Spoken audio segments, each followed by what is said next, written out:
I've been saying for a while now that Donald Trump is doing something called anti-campaigning, meaning every single time he goes out to hold an event or give a speech, he actively loses votes rather than using these events to build a coalition like in any normal campaign. And now, Speaker of the House Mike Johnson is doing the same. He is actively losing Donald Trump votes every single time he goes out in public. Just a few days back, for example, Speaker of the House Mike Johnson was caught on camera saying that he wants to repeal Obamacare. No Obamacare, it needs to go. And today, he did something very similar just 4 days before the election. So we have no time to waste. Make sure you drop a like, make sure you're subscribed. We are rapidly heading towards 1 million subs. Maybe we can get 700K soon. Check if you're subscribed below. And before we jump into the Speaker of the House Mike Johnson mess, I want to give you a broader update on the election with this article titled, "Trump Team Panics as All Hell Breaks Loose in Elon Musk's Voting Plan." Donald Trump's allies are worried that Elon Musk's supposed canvassing efforts could cost them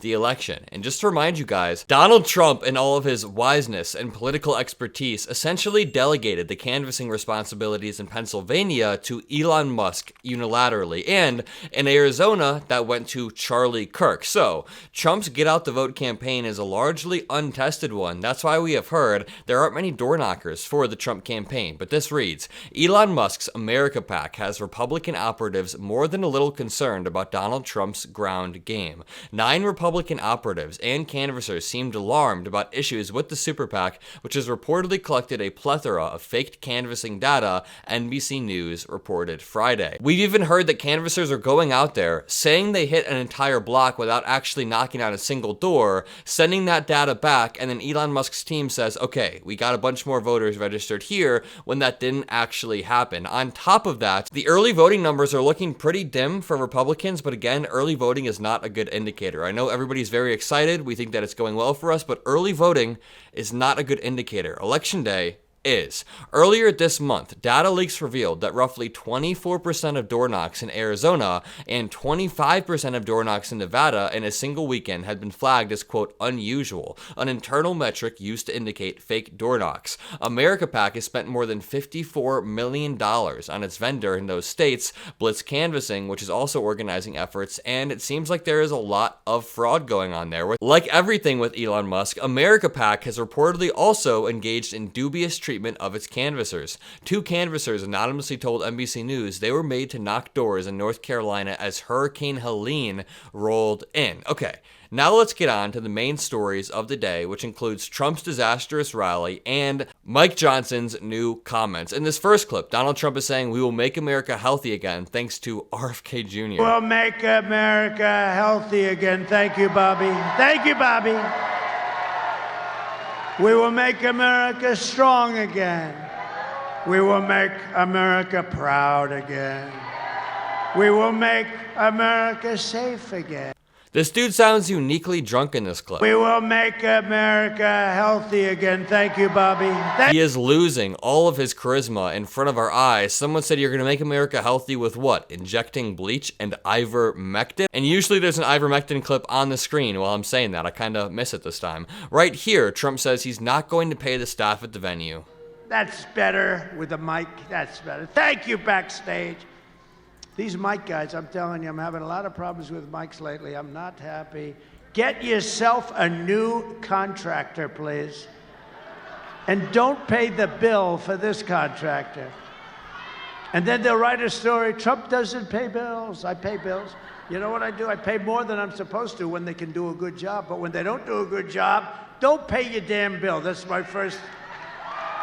But here's the thing, there is this repeated pattern of Donald Trump stiffing contractors when they completely do the work, and he's done this thousands of times. There's this one phrase when, if you meet an asshole in the morning, that person is an asshole, but if you're meeting assholes all day, you're probably the asshole, and that is Donald Trump. Not to mention this article that I used to send to my friends while he was president. It was posted a few years back, but it's titled, Trump got rich by screwing over workers. Of course, he's doing it again as president. Again, this was written in 2019, 2020, but this reads, the biggest lie ever told in American politics is the claim that Donald Trump cares about the working people. He never has, he never will. As a bankruptcy-prone business mogul, Trump has always financed his lavish lifestyle at the expense of the workers and contractors he screwed over. Now, he is doing the same thing as president, having engineered a government shutdown that on Friday denied 800,000 federal employees their paychecks. So this was in 2019. Quote, cheating, scamming, and ripping off workers is a Donald Trump tradition that goes back decades,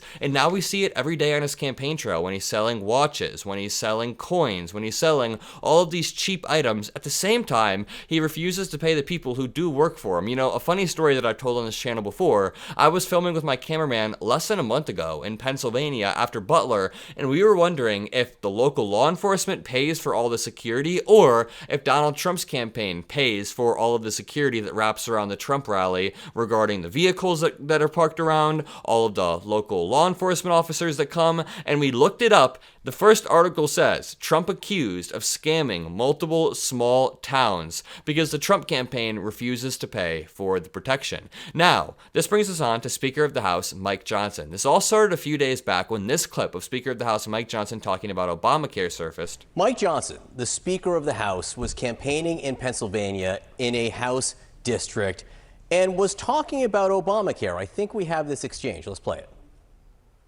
Healthcare reform is going to be a big part of the agenda. When I say we're going to have a very aggressive first 100 days agenda, we got a lot of things on the table. No Obamacare?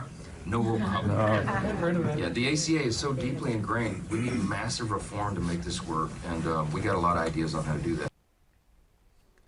So he says no Obamacare, says massive reform to the healthcare system. Obamacare's massive reform in the first 100 days without any sort of actual plan beyond concepts. Healthcare system. Obamacare's pretty popular. Obamacare is very popular, and that actually brings us on to the next topic. Well, first, bills get more popular over time. So when Obamacare was passed, it wasn't that popular. People were confused. People were scared they were going to lose their doctor. But after Donald Trump tried to take it away, especially after Donald Trump tried to take it away multiple times, you can see in the charts, people begin to appreciate Obamacare. And I'm hoping that same thing happens with the CHIPS and Science Act. But listen to Speaker of the House Mike Johnson trying to play defense on Fox News for that clip I just played. And they're twisting our words. So, yes, I was at one of these events in Pennsylvania a few days ago, and a question came up about Obamacare, and I answered it very specifically. I said the ACA, unfortunately, is deeply ingrained in our healthcare system now.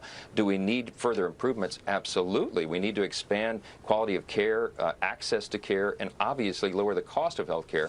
And I started talking about that. Well, they took a clip out of context and said that I said we were promising to repeal Obamacare. Wait a minute, that is not at all what Speaker of the House Mike Johnson said in that clip. Let me replay this part. We need to expand quality of care, access to care, and obviously lower the cost of health care.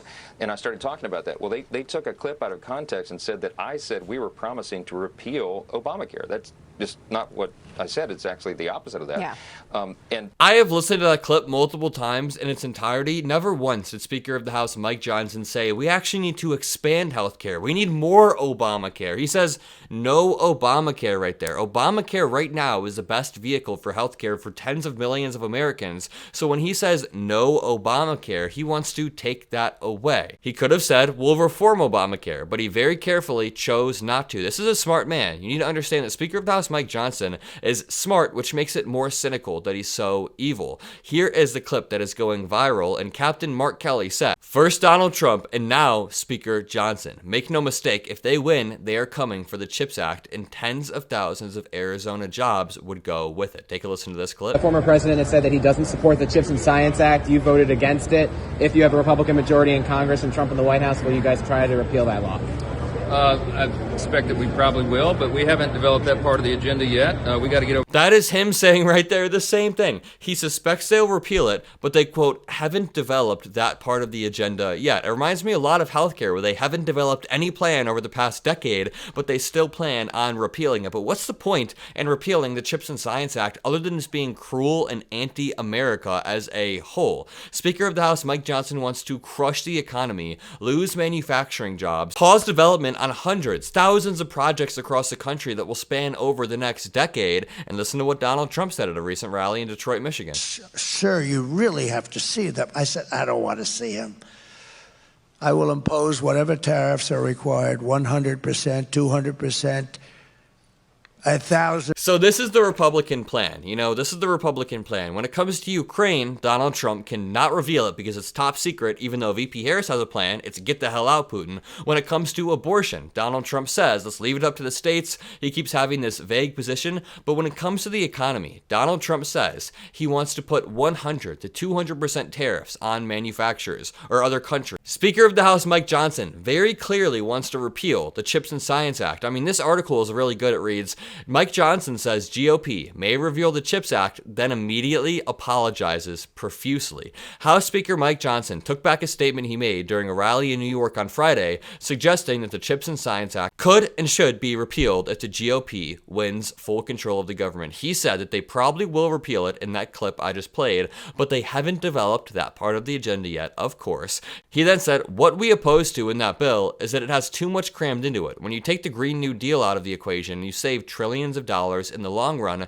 But then later in the day, that same day, he said, quote, to the contrary, there could be legislation to further streamline and improve the primary purpose of the bill, to eliminate its costly regulation. But do you think Donald Trump is going to want to keep a Joe Biden passed bill? No, he's going to want to repeal it and pass his own big infrastructure bill, the best infrastructure bill ever made, even though he can't pass anything. Now, I want to end this video off with this heartbreaking story that just demonstrates how sick these Republican lawmakers are. A pregnant teenager died after trying to get care in 3 visits to Texas emergency room. It took 3 ER visits and 20 hours before a hospital admitted Nevaeh Crane, 18, as her condition worsened. Doctors insisted on 2 ultrasounds to confirm it, and it led to a fatal demise. Candace Fales screamed for somebody in the Texas hospital to help her pregnant daughter do something, she pleaded. On the morning of October 29th, Nevaeh Crane was crying in pain, too weak to walk with blood staining her thighs, and she was vomiting on the day of her baby shower. This was her 3rd hospital visit, and they insisted on 2 ultrasounds to confirm fetal demise. By then, more than 2 hours after her arrival, Crane's blood pressure had plummeted and her lips were blue and dusky. Hours later, she was dead. That is absolutely a terrible story. 18 years old, and it's because of people like Speaker of the House Mike Johnson and Donald Trump playing games in America. If you guys enjoyed this video, if you appreciate what I do, drop a like, subscribe. Have a great rest of your day, and peace out.